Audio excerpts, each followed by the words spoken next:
certo? Mandando seus joinhas, por favor.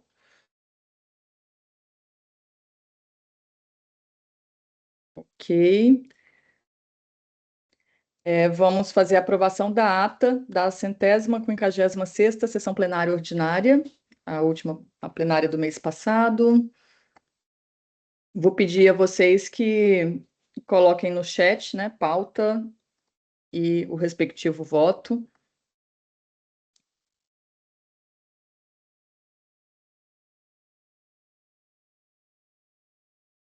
Elô, eu voto mesmo não estando presente na última? Volta, pode votar, Thaís. Ah, tá, beleza.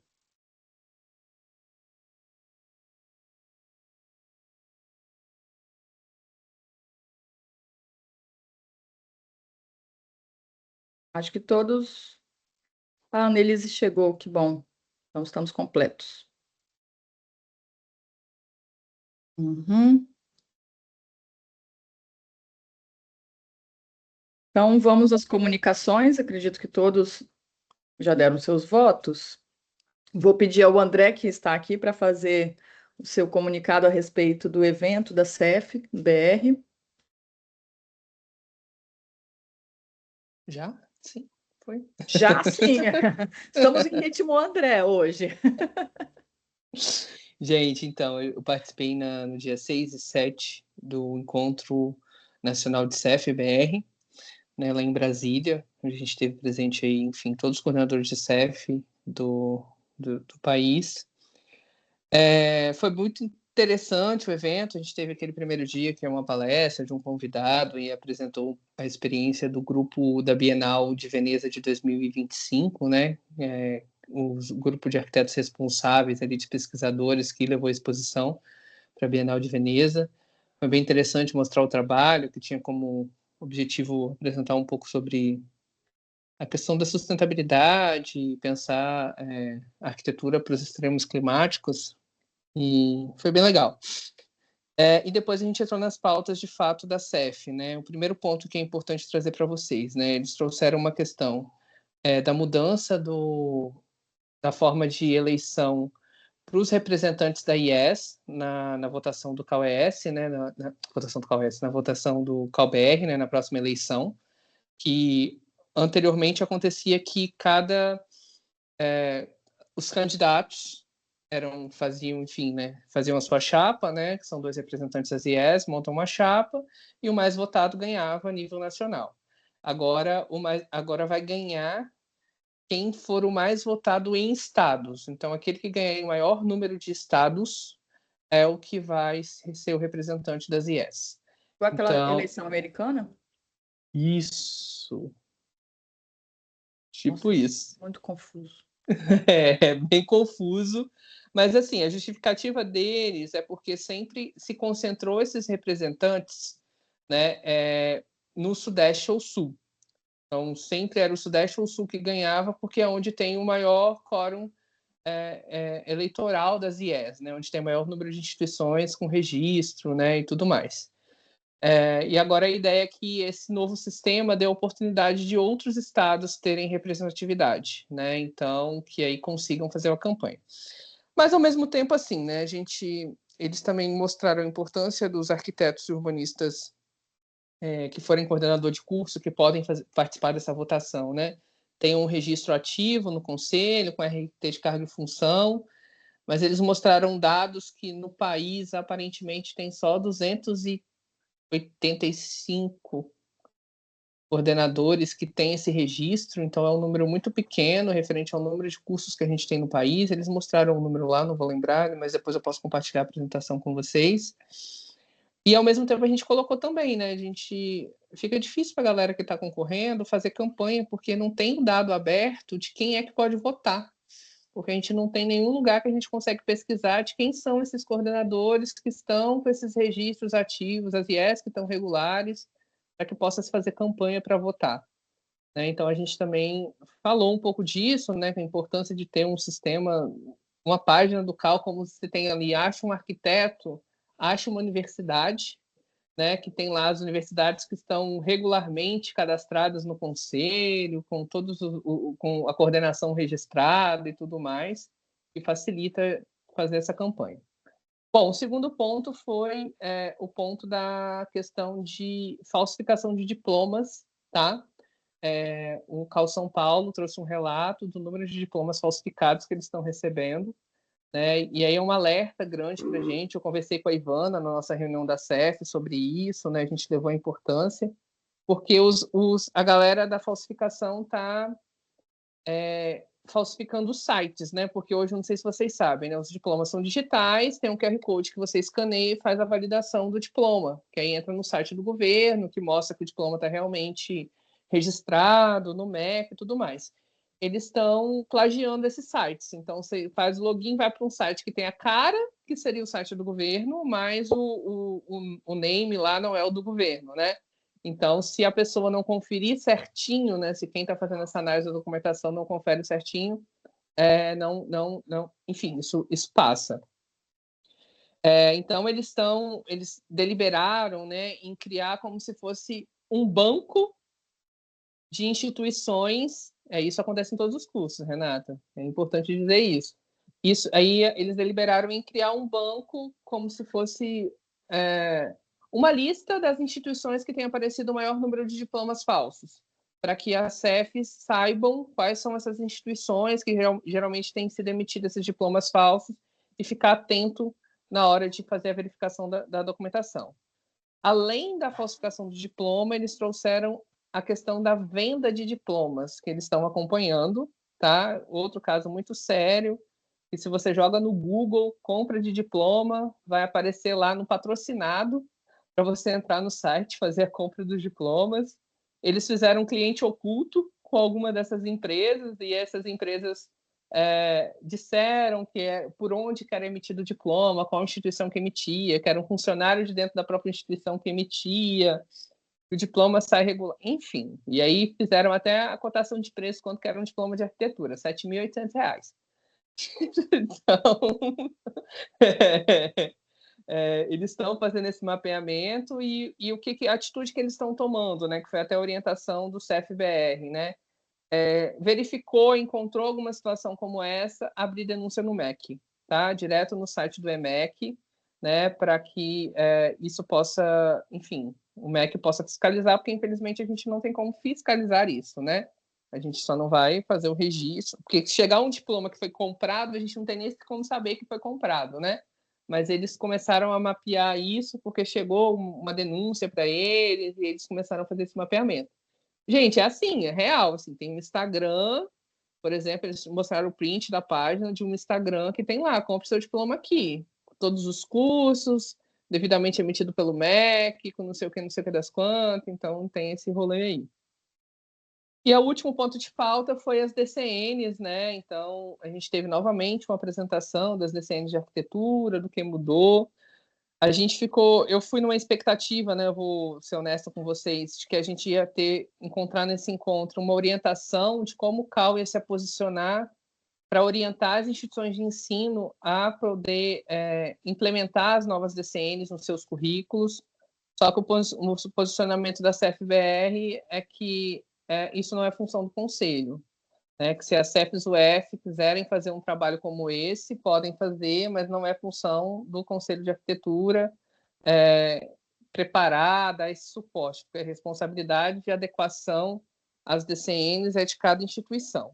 Eu entendo, mas se a gente brigou tanto que essa DCN seja daquela forma, um manual de orientações, de práticas, de interpretação da legislação, porque os advogados aí de plantão vão entender que qualquer norma, qualquer lei dá diversas possibilidades de interpretação para um posicionamento do Conselho de como ele interpreta a DCN para na hora de implementar. Acho que auxiliaria muito os coordenadores de cursos de todo o Brasil, né? E eu até questionei, porque a gente tem uma formação contratada pelo próprio CAU-BR, que venceu o prêmio lá da formação continuada, só que é uma formação voltada para coordenadores de curso, para aplicação da DCN, só que são formações presenciais e que vão rodar só em 4 cidades do país, que não abrange um documento ou uma orientação para todo o Brasil, que é o que seria de extrema importância. No mais, foi isso. Obrigado. Obrigado, André. Gente, a Priscila comentou que ela tá tendo que fazer uns ajustes ali onde ela está hospedada, pediu para eu ir conduzindo na ausência dela. Eu vou passar a palavra, então, para o Diego, sobre o encontro de gestores públicos e o CAU Espírito Santo. Boa noite aos conselheiros e às conselheiras. Na verdade, eu vou fazer já um pacote aqui, porque, na verdade, acabou sendo duas atividades.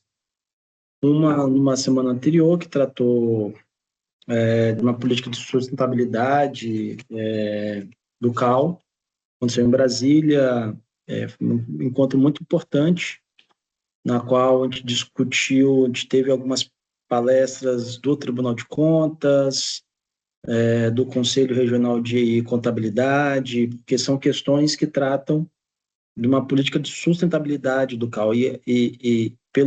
Embora meu pouco tempo dentro do conjunto autárquico, é a primeira vez que, por exemplo, eu vi o debate de cobrança aliado a uma política de crescimento e de sustentabilidade do Conselho, né? Ela não acontece de forma desassociada, não é pagou a unidade, não pagou a anuidade. Então, assim, são outras questões que envolvem esse processo. Então, assim, foi uma apresentação, foi muito bacana o debate apresentado, e algumas ações já estão previstas, a alteração da Resolução 200, que trata desses assuntos, a Resolução 193 também, que são importantes e que precisam ser atualizadas para que a gente possa ter maior efetividade nesse processo. Então, tanto nas questões de orçamento, nas questões de cobrança, que apontam para um cenário que, se o CAU não estiver atento, é um futuro bem complexo que se apresenta. Então, foi o evento que aconteceu em Brasília. Na semana passada aconteceu o encontro de gerentes gerais no Piauí, que também foi um encontro muito bacana. Foi colocado experiências, uma delas vivenciadas lá no Piauí mesmo, que é a participação ativa do Conselho no debate de justiça climática. Então, lá sofre muito com o calor, né? Então, o CAU lá participa de uma comissão de justiça climática. Então, assim, é um debate que coloca a arquitetura na centralidade desse processo, porque pensa as cidades, pensa a questão das árvores, pensam os órgãos, as estruturas de unidade de saúde, as estruturas de escola. Então, é um debate muito importante dentro desse processo. Também debatemos as questões de inteligência artificial, das preocupações que nós gerentes estamos tendo nos acessos, no cruzamento da relação inteligência artificial, Lei Geral de Proteção de Dados, e as ações que a gente precisa tomar, não só nos CAUs UFs, mas também da orientação do CAU-BR dessa utilização.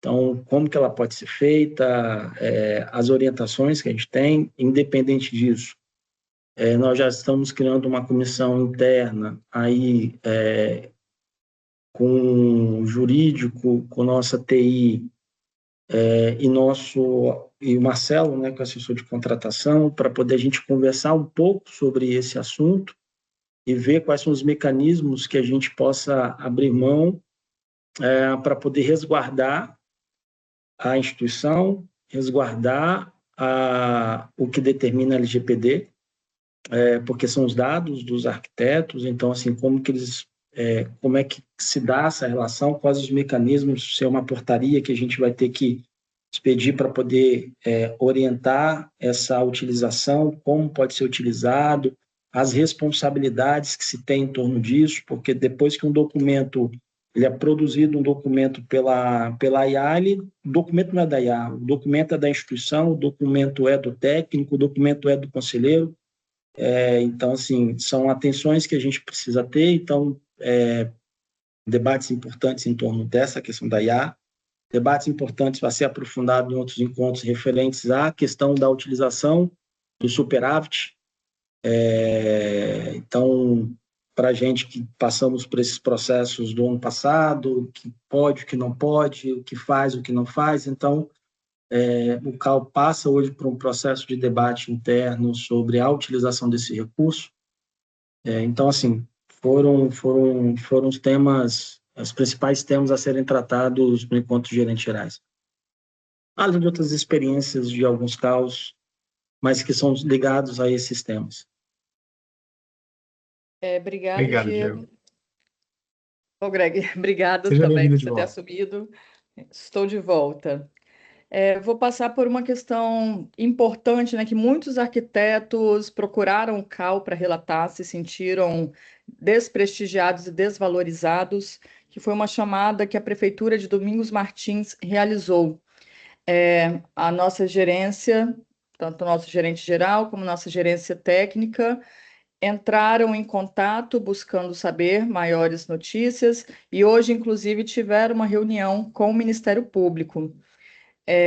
Quem esteve presente foi o conselheiro Lucas, se ele quiser trazer uma devolutiva da reunião de hoje, ou o nosso gerente geral também, que esteve à frente dessa busca de contato com a Prefeitura de Domingos Martins para dialogar. Lucas, Lucas, você fala? você consegue Opa, falar? posso começar sim, gente, sem problema. Eu estou com alguma restrição na rede, mas escuto vocês bem. Se vocês tiverem problema com o meu áudio, por favor, me avisem, tá bom? Estou com a câmera desligada para garantir a conexão. Tá ótimo.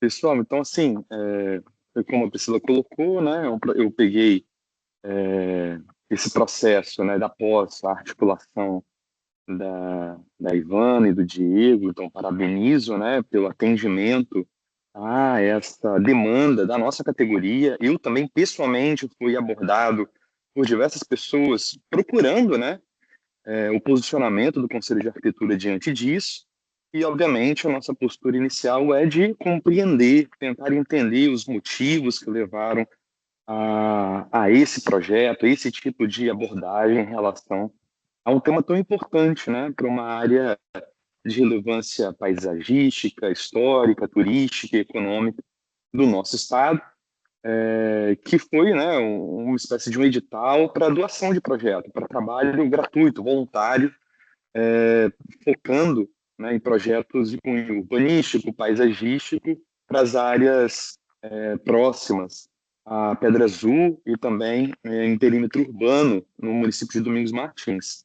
Então, a Ivana e o Diego apresentaram, né, um pouco dos motivos da nossa solicitação, apresentando aspectos relacionados a pouca clareza no edital, dos critérios, né, tanto a nível de referência para o projeto, do produto esperado, né, então o nível de desenvolvimento do projeto, critérios de seleção, né, de quais projetos seriam executados, orçamento, parâmetros, né, para o desenvolvimento do projeto.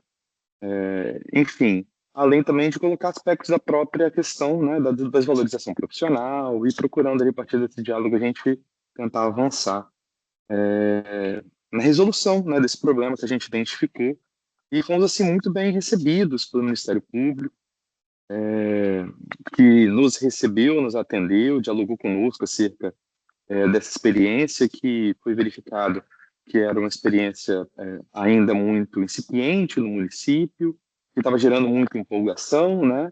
Se eu não me engano, Diego pode me ajudar a complementar, se eu não me engano, foi a promotoria que incentivou e mobilizou essa ação, que a partir do nosso diálogo, também identificando aspectos relacionados, né? A importância do desenvolvimento de concursos públicos, e que se há dificuldades para custear projeto, provavelmente haverá também uma dificuldade para executar o projeto, principalmente em parâmetros, né, aspectos relacionados ao detalhamento, à execução, e que voltariam a demandar projetos técnicos do município. Então, assim, visando contribuir com esse processo, dialogando, né, exercendo o papel do Conselho de Arquitetura, a gente tirou os encaminhamentos de que eles levariam para as outras instituições, a própria prefeitura, as outras instituições que estavam envolvidas nesse edital, esse nosso diálogo e nosso papel positivo, né, de contribuir para que esse chamamento assuma um caráter mais técnico, né, com parâmetros e diretrizes mais nítidas, claras, acerca do que se espera desse projeto, e pensando também em outros arranjos, né, para que seja possível não desvalorizar a nossa categoria e que o produto esperado de um arquiteto urbanista nesse processo consiga cumprir as expectativas, né? Então, foi mais ou menos esse o tom, né, e os encaminhamentos desse nosso diálogo, e eu acho que assim, foi muito importante, né, para que a gente tirasse as dúvidas, identificasse realmente problemas no andamento do processo e assumisse o papel de um conselho, né, propositivo junto às outras instituições públicas. Verificamos também que o Ministério Público tem ações relacionadas a, por exemplo, o tema da promoção da moradia digna, com ações em Colatina, que já vimos aí possíveis parcerias para o Conselho de Arquitetura. Então, acho que foi muito proveitoso esse nosso encontro. Então, parabéns novamente aí a Ivana e o Diego por promoverem mesmo, né, esse nosso momento de alinhamento e parceria, né, contribuição para que esse projeto tão importante aí, né, demandado pela nossa categoria, tivesse uma resolução mais consistente. É isso. Tá ótimo, Lucas. Obrigada pela devolutiva. Muito obrigada ao nosso gerente, Diego, e a Ivana, por terem tomado a frente e não descansado enquanto não realizasse esse contato. Enfim, e vamos seguir também nessa diálogo, né? Diego, você Inclusive, quer quer complementar. complementar? Não, assim, primeiro, estamos fazendo nosso trabalho. Segundo, em havendo essas situações, eu acho que o nosso papel é exatamente esse, assim, é nos acionar como a parte administrativa para poder a gente buscar as autoridades e entender o que está acontecendo. Porque na medida que vocês recebem essas demandas, nos encaminhem para que a gente possa dar esse segmento, assim, todos os passos são dados juntamente com algum conselheiro que está mais à frente, para poder acompanhar esse processo. Essa reunião foi importante porque esse órgão nos ajuda, inclusive, a criar um canal de comunicação junto ao Ministério Público de outras demandas que nós temos, nos debates sobre as atribuições de alguns concursos públicos que são realizados, e que são atribuições de arquitetos, e aí os arquitetos não se encontram nesses concursos públicos, por exemplo. Nós temos exemplos de Vargem Alta e Vitória, por exemplo, que nós vamos acionar essa comissão que nós começamos hoje, para poder nos ajudar nessa relação com as prefeituras, que nem sempre é das melhores, mas nosso papel, um dos papéis do CAL é fiscalização da nossa atividade, não só do arquiteto, mas também como os órgãos públicos tratam com isso. Então, essa reunião foi muito boa, tem algumas preocupações, mas que essa comissão está ajudando nessa relação com a promotoria de Domingos Martins, então está construindo essa ponte. O CAL se colocou à disposição para poder construir um caminho técnico, responsável, junto à prefeitura e à promotoria Domingos Martins. Vamos aguardar agora como que essa comissão vai fazer a conversa lá com a promotora e como que vai ser essa devolutiva nesse processo de construção.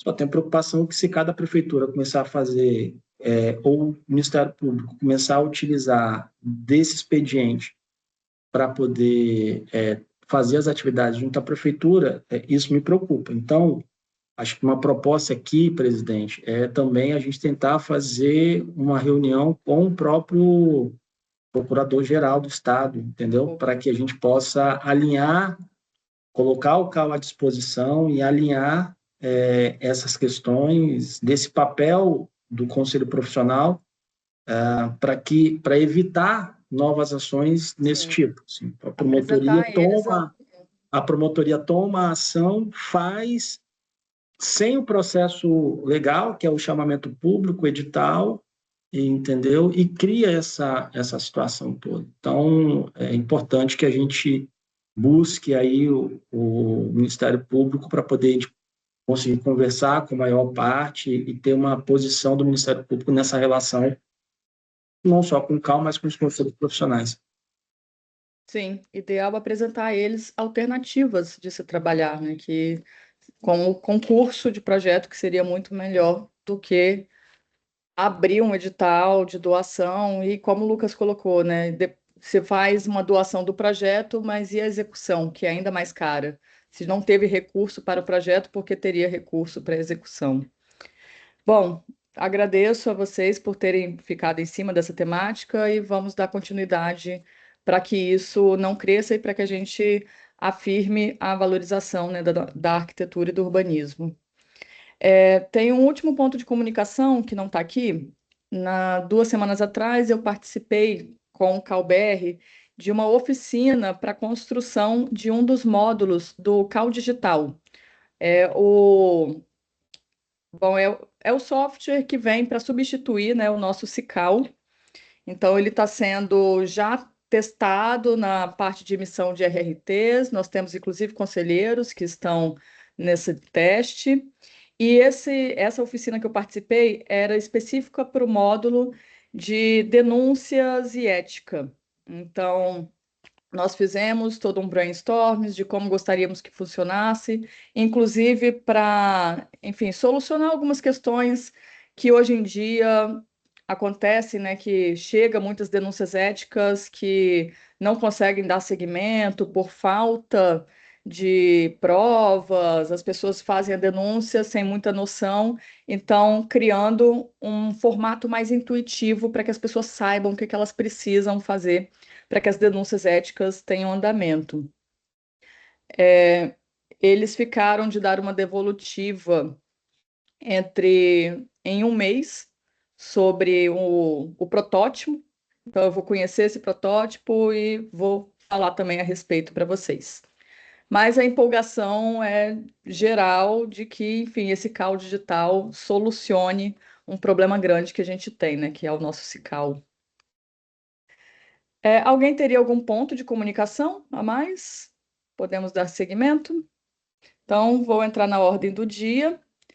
Eu vou pedir, por conta do o nosso jurídico, o Alan, eu pedi a ele para estar presente nesse ponto, só que ele precisa ir embora mais cedo, então eu vou adiantar o ponto 5.4, que é a respeito da judicialização do regimento eleitoral. Todos vocês receberam documentos que tratam a respeito dessa questão, né? O regimento eleitoral que foi aprovado a nível federal. Houve uma certa confusão, porque inicialmente, a nível nacional, havia sido feita uma comissão para se, enfim, avaliar e pensar em melhorias que pudessem ser feitas no regimento eleitoral, mas no fim, enfim, um grupo de conselheiros trouxe uma nova proposta e acabou sendo aprovada a nível federal, com algumas questões que vão contra, inclusive, o regimento eleitoral nacional do Brasil, e que são críticos, né, na visão de muitos. O primeiro ponto é a respeito da possibilidade de financiamento das campanhas por CNPJs, o que, enfim, muitos, inclusive eu, veem essa questão como uma possibilidade de você tirar a equidade na competição, né, da eleição, e também você trazer interesses externos para dentro do CAL com esse financiamento, né? Interesses de empresas, enfim. E aqui a gente está para batalhar pelos arquitetos urbanistas e pela sociedade. Então, se a nível nacional, no Brasil, já se viu que esse modelo de financiamento de campanhas, você tem uma deturpação da competição ali pelo cargo eletivo, no CAL não seria diferente, e a gente também não pode ir contra uma normativa, uma lei que está acima de nós. O outro ponto é a permissão de que sejam que tenham candidatos com processos éticos em julgado. Não são processos éticos em apuração, são processos éticos já julgados, em que essa pessoa já foi constatado que ela realmente, enfim, cometeu uma infração ética. Então, o risco que se vê nisso é que essas pessoas com infrações, elas irão entrar para dentro do conselho para se tornar conselheiros que irão julgar a outros também. Não que eu não acredite que as pessoas não possam mudar, que elas não possam, enfim, aprender com os próprios erros, mas um primeiro momento em que ela está, enfim, cumprindo as questões, né, daquilo que ela, da infração que ela cometeu, foge à própria ética, né, que ela julgue a outra pessoa com relação à sua ética. Então, esses são os dois pontos mais críticos. Eu vou trazer que o CAU Rio Grande do Sul já entrou na justiça a respeito desses pontos e foi ganhador. Eles estão trazendo que, enfim, eu ainda não entendi direito que se isso vai abranger os outros estados ou não, mas eu gostaria que o Espírito Santo, por uma questão ética nossa também, nós fizéssemos o mesmo processo de entrar na justiça e deliberássemos aqui no plenário sobre isso. Eu abro o microfone para quem quiser se inscrever e quiser falar um pouco a respeito, se manifestar, suas opiniões. Greg, pode falar. Obrigado, presidente. Boa noite, colegas. Bem, eu já tive a oportunidade de me manifestar no Conselho Diretor e vou reiterar aqui as minhas colocações para os demais colegas. Eu, pessoalmente, acho essas questões relacionadas ao regulamento eleitoral de grande gravidade e que exigem a atenção de nós aqui no Espírito Santo. Em primeiro lugar, por entender que esse movimento já aconteceu no Rio Grande do Sul, e já foi deferido o pedido do Rio Grande do Sul na Justiça, o que demonstra para a gente um indicativo muito forte de que, de fato, essas questões aqui apontadas são de relevância e, de fato, precisam de uma revisão por parte do CAU-BR. É lógico que o CAU-BR tem seus próprios trâmites, que nem sempre acompanham a urgência de determinadas temáticas, e por isso o Rio Grande do Sul judicializou, e por isso eu entendo que também é nosso dever seguir o mesmo caminho para que a gente garanta que as eleições que vão acontecer esse ano para o nosso conselho sigam aí todas as normativas e também tudo aquilo que é considerado ético e justo pela nossa categoria. A gente pode ver, por exemplo, essa questão relacionada à ética.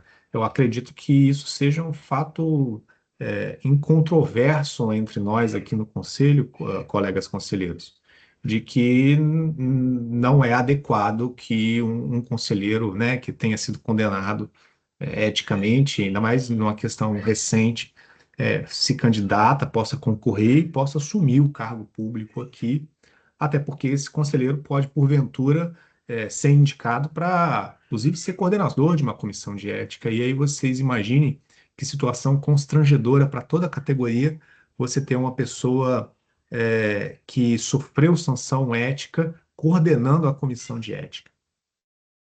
E aqui a gente não está falando, né, fique claro, de uma questão de suspeita, a gente está falando de algo já julgado pela comissão.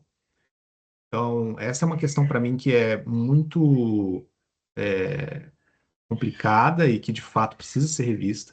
A outra questão envolve a questão de financiamento de campanha por parte de empresas, que também exige uma atenção nossa, porque a gente sabe que gente que atua no mercado da construção civil, a gente tem movimentos de valores muito elevados, né? Qualquer obra exige uma quantidade de recursos muito elevadas, e às vezes nós, enquanto arquitetos, nós recebemos uma parcela expressiva, porém pequena, frente ao percentual total de uma obra. Vamos imaginar que um arquiteto aí para desenvolver um projeto vai receber na faixa de 5% do valor global da obra, mas a gente tem os outros 95% de uma obra que são divididos com muitos outros profissionais.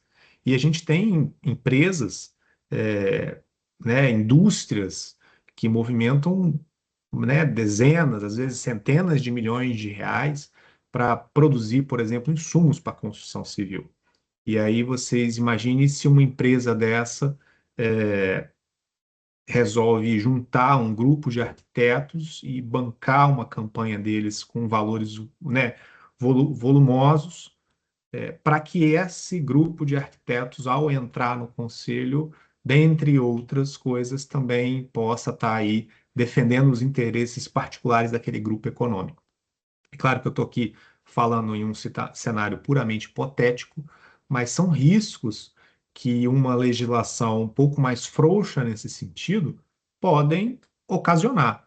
E aí nós, enquanto categoria, né, nós que lutamos para poder ter o nosso próprio conselho, para sair do sistema Confiacrea e ter o sistema CAL, nós precisamos zelar pela autonomia, pela liberdade que esse conselho possui para defender a sociedade e os interesses da nossa própria categoria, e não de terceiros.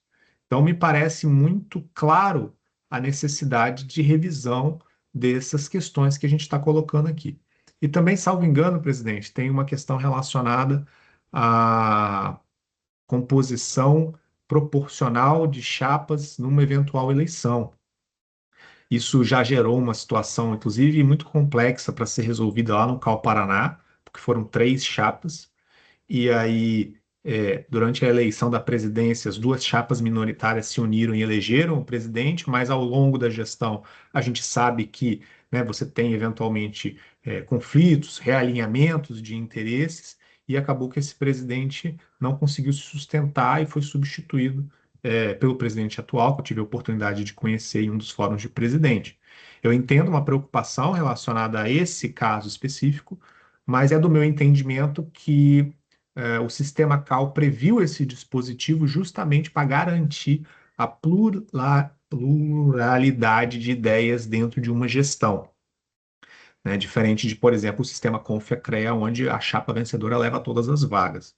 Então, apesar do risco que isso traz em situações correlatas ao CAU Paraná, eu acredito que o nosso conselho, por ser ainda um conselho jovem, né, tem um pouco mais de 10 anos de existência, ele ainda pode buscar formas de mitigar esse risco que não sejam a revisão total desse dispositivo, haja vista que o real objetivo do legislador, ao prever esse dispositivo, é garantir a pluralidade de ideias numa composição de uma gestão dentro do conselho. Então, esse é o meu posicionamento, e passo a palavra de volta para você, presidente. Obrigado. Obrigada, Greg. Agradeço.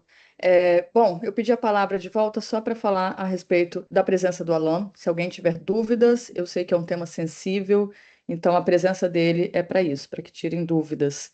Vou passar a palavra agora ao Lucas. Fala, gente, tudo bem?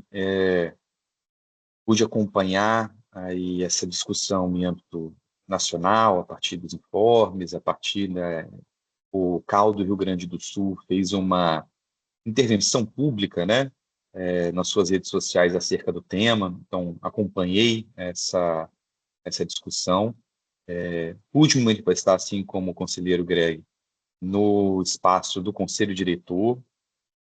Vou tentar não me repetir, tá, em relação ao que o Greg colocou, que eu tenho quase total alinhamento em relação ao que o Greg colocou. Eu só queria destacar o seguinte, gente.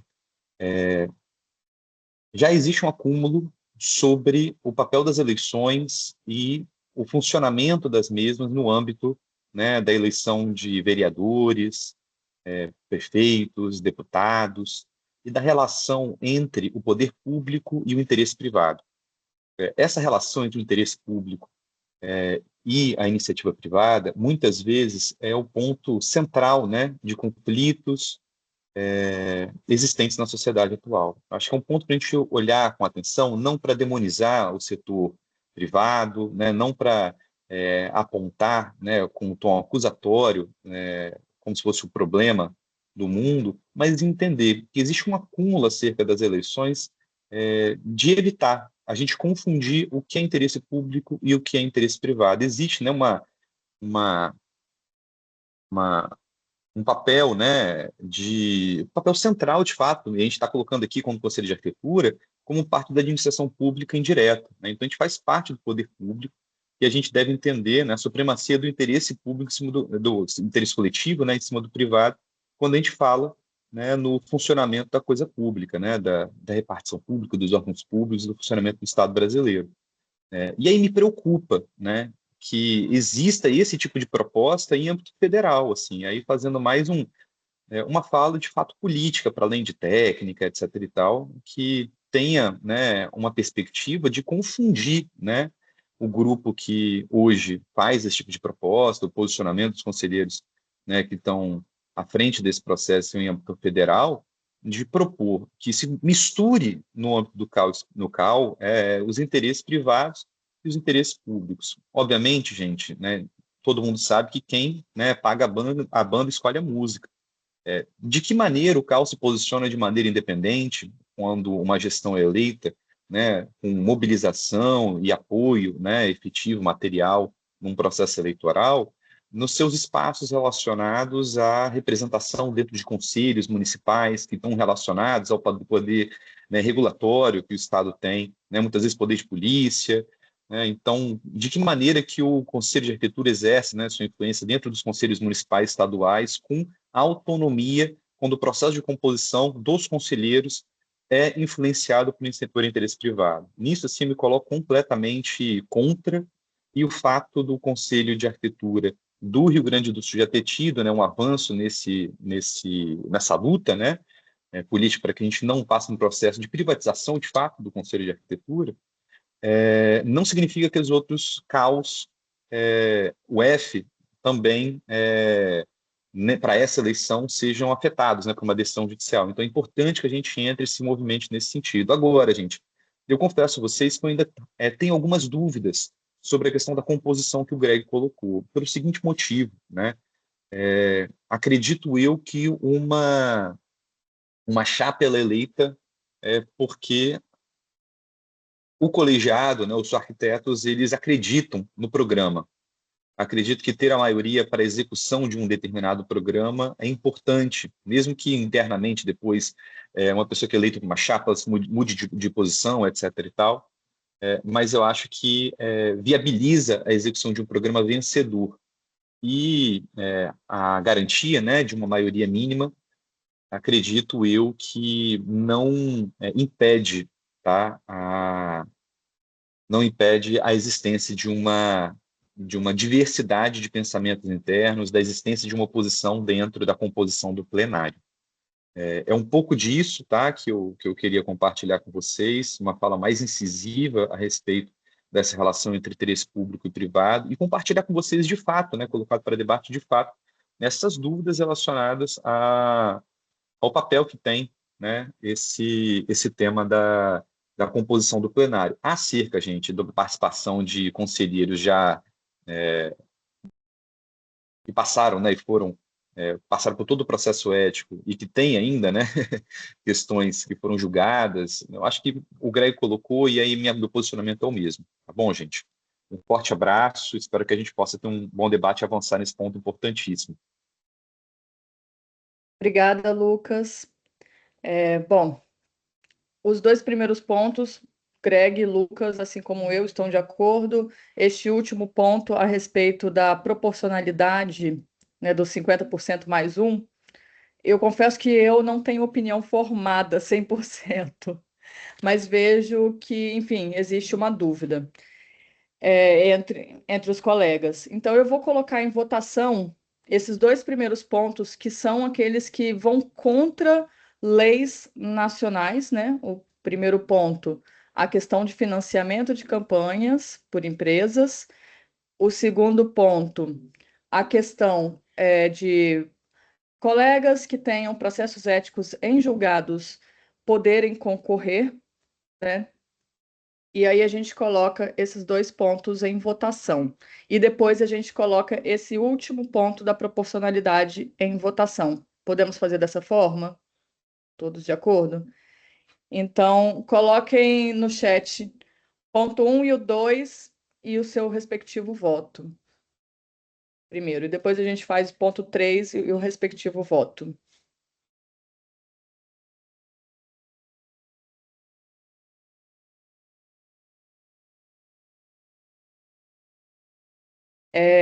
Enfim, eu encaminhei para a Elô de alguns estados, né, que eu acho que ela mandou para vocês os documentos de alguns estados que já andaram com essas deliberações e irão entrar também com o processo judicial. Presidente, eu ia fazer a sugestão com relação ao ponto 3. Eu acho que como a gente é uma situação um pouco mais controversa e tem colegas que talvez, como você, não tenham uma opinião formada ainda, eu sugeriria a gente retirar esse ponto de pauta da votação e a gente votar só o ponto 1 e 2, se os colegas estiverem de acordo. Alguém tem Ou, alguma Greg, objeção? uma contraproposta, talvez a gente abrir para outras falas, que às vezes a minha posição, uma posição minoritária, e que tem concordância com o ponto do Greg, a gente consegue superar isso aqui, e às vezes eu até sou convencido por vocês. Estou aberto, assim, me coloco como uma Priscila, numa condição muito mais de não ter uma posição fechada a respeito disso. Me parece que existem motivos para a existência desse ponto, mas talvez abrir para algumas falas, se alguém tem, às vezes tem uma dúvida, tem uma proposta de intervenção nesse debate. Eu sugeri talvez isso. Eu acho justo que todos deem sua opinião. Então, se quiserem colocar esse ponto em votação, porque, por exemplo, o Rio Grande do Sul entrou com esse ponto também no processo judicial. Outros estados estão entrando também, e aí eu coloco para que seja aqui debatido, enfim, ou votado também, né? Respeitando o voto da maioria. Prefiro que todos se manifestem, seja em voto ou seja em fala, a respeito do que pensam. Algum colega gostaria de se manifestar? Assim, na minha opinião, acho que É, é metade, metade. Eu também estou um pouco, assim, não sei um lado ou outro. Ouvi o Lucas e o Greg. Eu concordo muito do que o Lucas coloca e também concordo no que o Greg traz de experiência, né? De, olha, isso aconteceu e não foi tão bom por conta disso. Então, assim, não sei se eu consigo contribuir com alguma coisa, porque no final das contas eu tô também não sei. Eu fico pensando que nós, brasileiros, estamos muito acostumados com um modelo presidencialista, né? E o CAL, ele funciona num modelo que é... Nossa, como que é? Me fugiu a palavra. Semelhante ao modelo inglês de... Né, o plenário Parlamentarista, federalista. parlamentarista. Parlamentarista. E por isso tem essa questão das representações, né? E aí, como a gente está acostumado ao modelo presidencialista, por exemplo, quando as pessoas vão votar, uma coisa que elas sentem muito falta é de saber desde já quem vai ser o presidente das chapas. E o nosso modelo de votação, ele não é assim, né? Ele não indica de antemão quem será o presidente. Mas, enfim, essa questão dos 50% mais um ajudaria nessa questão, no modelo presidencialista. A gente se estaria muito mais próximo disso do que o que nós temos hoje, que é um parlamentarismo. Então, é por isso que eu fico em dúvida, assim, tem vantagens e desvantagens em ambos os formatos, e são formatos diferentes de se governar, né? Não consigo dizer assim, esse é melhor ou aquele é melhor. Eu, sinceramente, é um pouco disso, a minha opinião. Mas eu trago para todos e acredito que a gente pode colocar em votação, se vocês quiserem, se vocês acharem justo e correto. Qual a opinião de vocês? eu também não tenho uma opinião 100%, assim, acho que eu tô com a Luísa e com a Pri, assim, eu tô um pouco na dúvida, acho que tem pós e contras. Qual o peso de não votar hoje? Assim, acho que o processo, a judicialização precisa ser uma só, né? Não dá para a gente ficar Entendi. entrando em pedacinhos. e a gente precisaria entrar logo para que esse processo corresse antes das eleições. Entendi. É, Complexo. Renata, você muito. está digitando, você quer se manifestar? Também está em dúvida. Eu acho que a Gente, gente está compartilhando também do mesmo pensamento. Tá? eu acredito que, como ninguém tem, então, um pensamento assim tão arraigado e assim definitivo, não, isso daqui é correto ou isso é errado, eu acho por bem a gente retirar, então, esse ponto e manter os outros dois, que acredito que é unanimidade, né? Todos deram a sua aprovação de que são os pontos realmente críticos. Podemos seguir dessa forma? Greg, você que se Podemos. manifestou antes, você acha tranquilo dessa forma? Eu estou de acordo. Então, tá bom. Vamos seguir a pauta, então, pessoal. Bom, o conselheiro André acabou precisando ir, até mandei uma mensagem para ele que se ele conseguiria entrar via celular, mas vamos esperar um pouquinho, ver se ele me responde. Eu vou pular o ponto de pauta dele, da CEF. Mas também temos Renata aqui, né, que é a coordenadora adjunta. Se você quiser apresentar, Renata, o que você acha? Priscila, a Elo, ela vai apresentar, tá? Ele mandou explicado para gente Ah, aqui, sim, ela o vai encontro de apresentar. coordenadores. Ele falou aqui comigo, Pri. Já está tudo Ah, então escrito tá aqui ótimo. na deliberação, está bem tranquilo. Foi um encontro de coordenadores desde 2024, né? No início de gestão vocês fazem esse evento. Esse ano o encontro de coordenadores ele vai acontecer no dia 18 de junho, junto com a reunião ordinária da CEF, também sempre foi assim, junto com a reunião ordinária. Vai ser realizado de maneira virtual, das 14 às 17, e abordará as seguintes temáticas, sujeitas a alguma pequena alteração, né? Implementação das novas DCNs, que é justamente o material que o André trouxe do encontro da CEF Nacional, a apresentação do grupo de representantes estudantis do ES, que já era um projeto do ano passado e que agora esse ano ele toma o corpo de verdade, e a apresentação das boas práticas docentes vencedoras da edição 2025 da premiação acadêmica, que também é uma forma da gente dar mais visibilidade a essas boas práticas que foram premiadas e também chamar para a premiação desse ano, né? Lembrando que o edital para a premiação de 2026 ele está aberto. E é isso, é só para aprovação de vocês, já passou pela CEF e pelo COD também.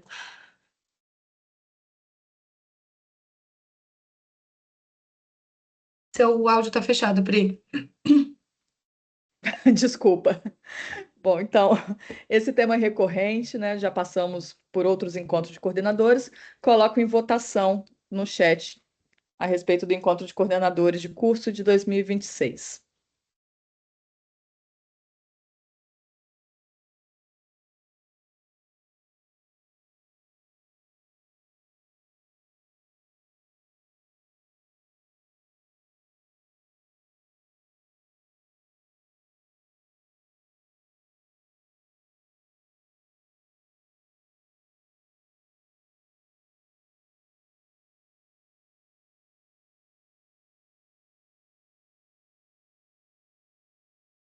Todo mundo já votou, Pri. Então, dando continuidade, agora o ponto 5.2 é temas de felicidade. Enfim, então, estamos ampliando o nosso programa Conecta Mais, KUES, e chamo o conselheiro Greg, nosso vice-presidente, para apresentar a homologação do convênio com o dentista Igor Leite. Boa noite, colegas. Bem, nós temos, salvo engano, duas homologações hoje. Uma homologação é da parceria com o dentista Igor Leite. Ele vai conceder descontos que vão de 5% a 20% em serviços como clareamento dental, cirurgia de implante, restauração de resina, coroa de porcelana, dentadura, botox, preenchimento labial e outros, conforme detalhes no requerimento de credenciamento. Tá joia?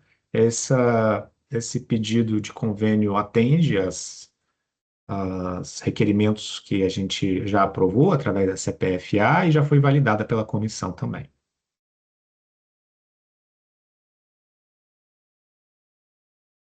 Bom, então coloco aqui em aprovação no chat a nossa homologação.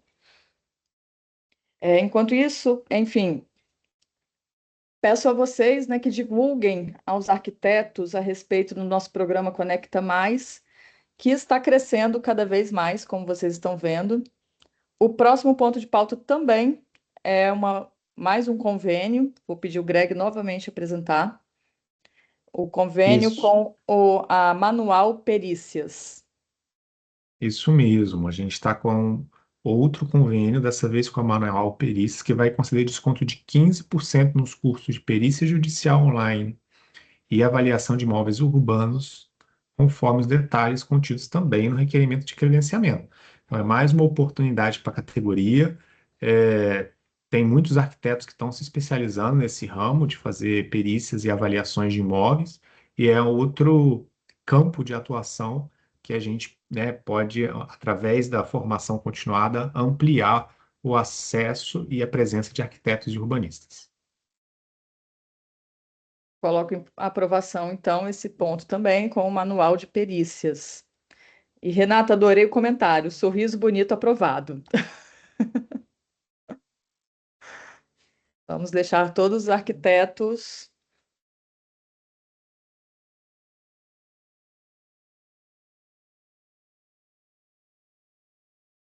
Bom, plenária curtinha hoje, pessoal. Já estamos quase no fim. O próximo ponto é relatos e demandas das comissões. Então, vou iniciar, bom, pela CPFA. Greg pode dar continuidade. Sim, claro. Papai, a mamãe não quer. Só um minuto, minha princesa. A gente fica juntinho daqui a pouco, tá bom? Você quer ficar Greg, no você quer colo? que eu passe? Você quer que eu passe a outra pessoa e depois? Não, não, tá tranquilo. Deixa eu só pegar ela aqui. Nós, CPF. A gente vai para o relato das comissões, correto? Você Isso. perdoe. Isso, Isso perfeito. mesmo. Então, na reunião da CPFA, a gente teve a oportunidade de discutir a homologação desses dois convênios. Também fizemos a aprovação da participação da nossa coordenadora, Débora, no próximo evento da CPFI. Então, ela vai poder representar o Espírito Santo nesse evento. E também fizemos a nossa análise regular das questões das finanças do Conselho, né? Como a gente já tratou em outras plenárias, a gente só traz agora, né, uma certa quantidade de meses, mas a CPFA continua fazendo as suas análises para garantir o equilíbrio fiscal, financeiro do Conselho mês a mês. Então, a gente, né, fez também essa análise e estamos bem satisfeitos com os resultados. Obrigado. Obrigada, Greg. Vou passar então o relato da sede com o conselheiro Lucas. Gente, eu estou falando um monte hoje, vim dar relato da comissão de atismo, então, colegas da sede, se quiserem complementar e comentar também, tá? Fiquem convidadíssimos e à vontade.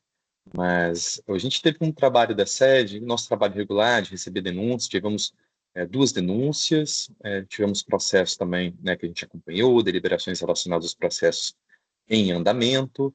A gente teve, para além do nosso trabalho ordinário, né, que a gente executa, né, de receber denúncias, distribuir e acompanhar os processos, a gente também recebeu um convite do IFES de Colatina, tá interessante quando está lá hoje, e o que demonstra, né, o interesse da instituição. Então, até fico feliz, né, pelo interesse que o colegiado está apresentando, né, em relação à importância do conselho, a presença do conselho em sala de aula, mas na disciplina justamente de ética e disciplina do professor Mário Margotto, que nos convidou para participar de uma de suas aulas, apresentando aos alunos do curso de arquitetura os princípios éticos, né, os aspectos relacionados à ética e disciplina da nossa profissão.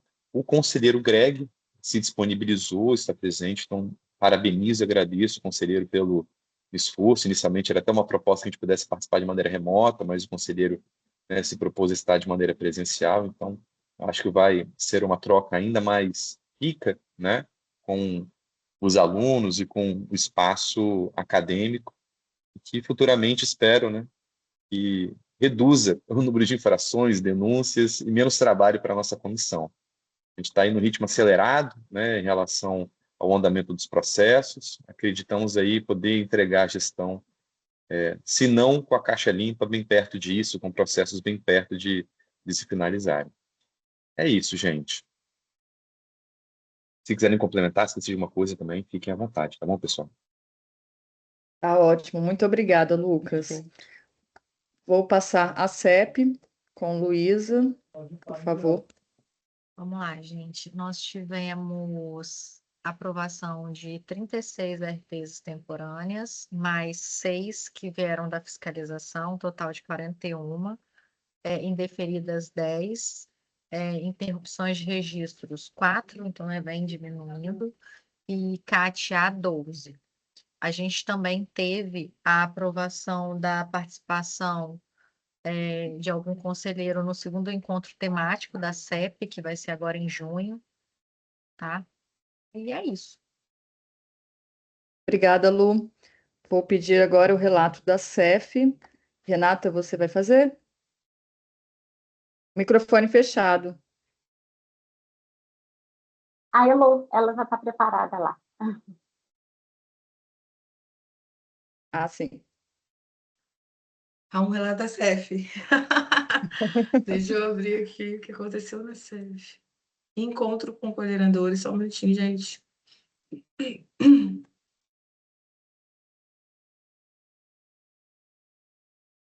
Na CEF desse mês, se discutiu basicamente o encontro de coordenadores de 2026 e bastante também sobre o evento agora da CFBR, do qual o André fez parte, né? Tudo que ele trouxe para vocês sobre os diplomas falsos, sobre a falta de um guia mais claro com relação às DCNs, ele esmiuçou bastante na CEF, então os conselheiros se debruçaram, pensaram em estratégias de como então capacitar esses coordenadores de curso aqui no âmbito do Espírito Santo, já que a gente entendeu que isso não vai vir do BR, então o André está pensando aí, toda a comissão, numa forma de capacitar os coordenadores daqui.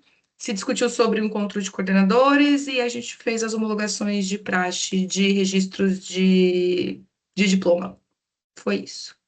Obrigada, Lu. Bom, eu vou pedir ao Lucas para fazer um breve relato, porque nós tivemos nessa semana a abertura de 2 editais. A Renata quer complementar? Desculpa, Renata, pode falar.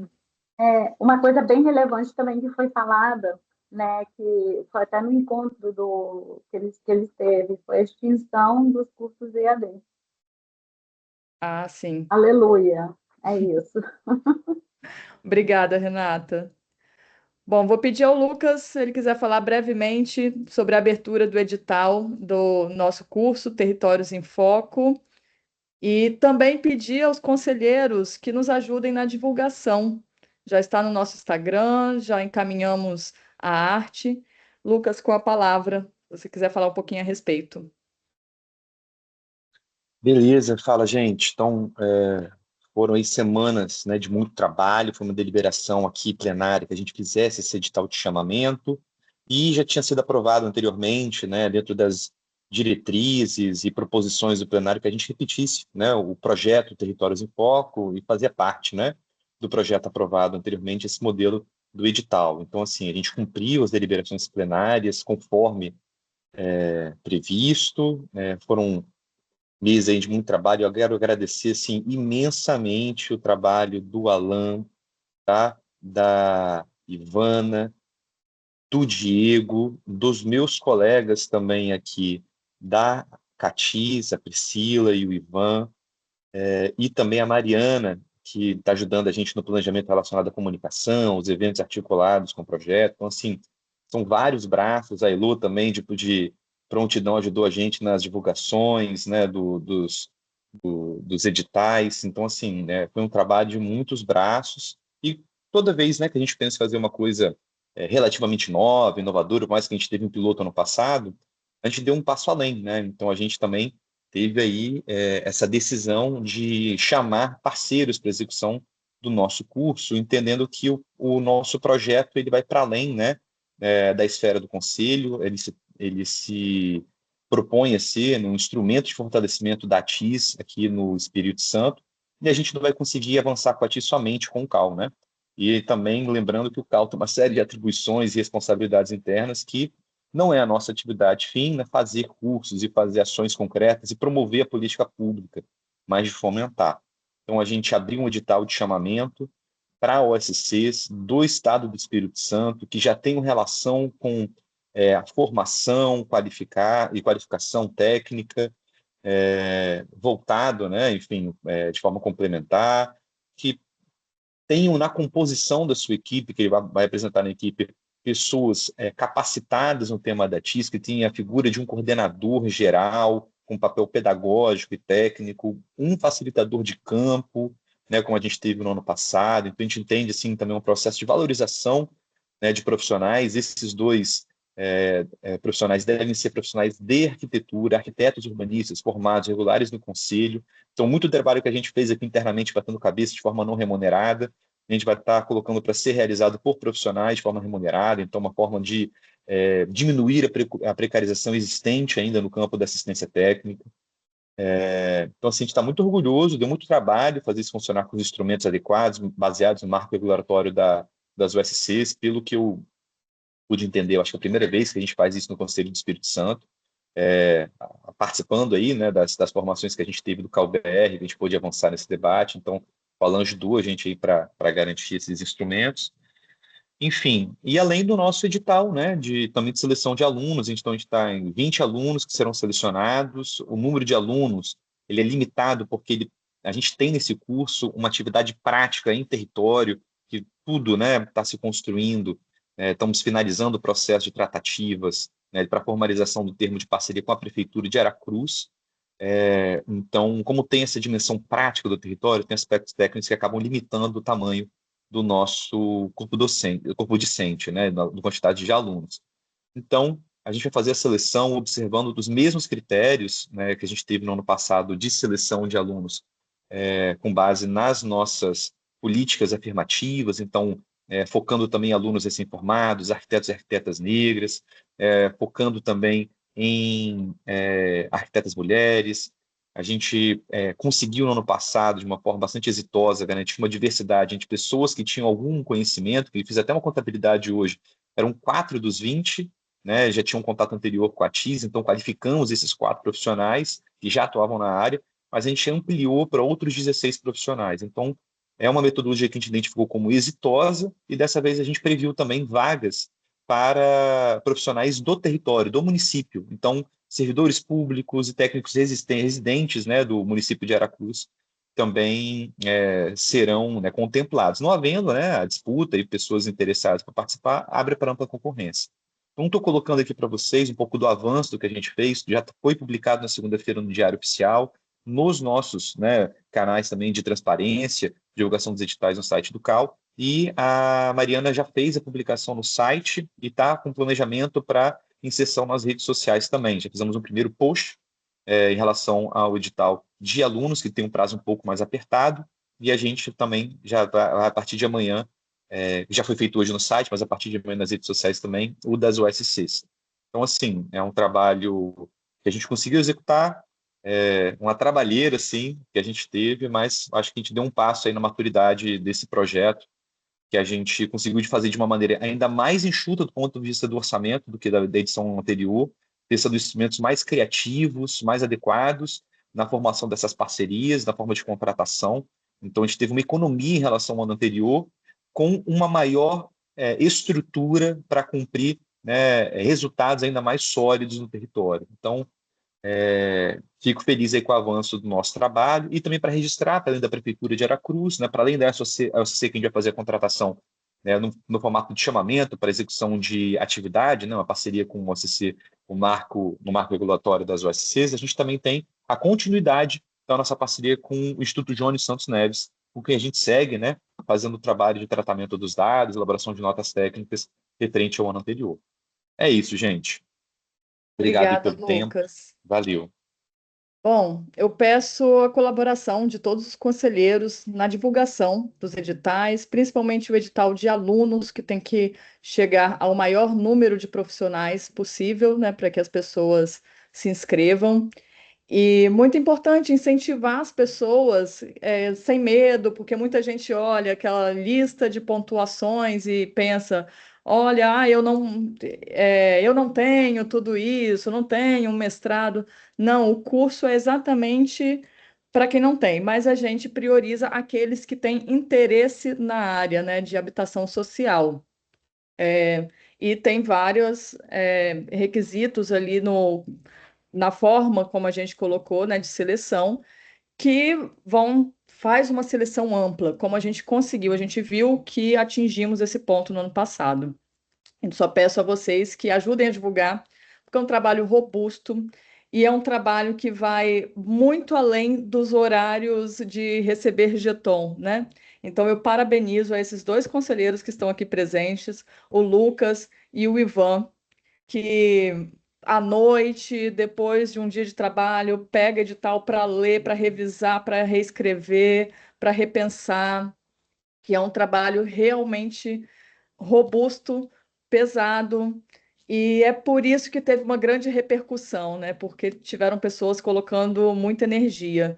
E os nossos funcionários também, que, enfim, sempre estiveram ali dedicados a fazer acontecer. Eu vou passar a palavra agora à Luísa para pedir ela fazer um breve relato a respeito do andamento da nossa obra. Vamos lá, gente. Em relação à obra, todas as paredes, né, já estão finalizadas. A gente normalmente, por ser parede drywall, a gente fecha só um lado, mas já estão todas, né, fechadas. As instalações, boa parte já está finalizada, tanto o hidro quanto os drenos de ar-condicionado. Boa parte da infra relacionada à elétrica, com as calhas, enfim, também já estão passadas. E a gente vai entrar na próxima fase, que é de fato a parte do piso.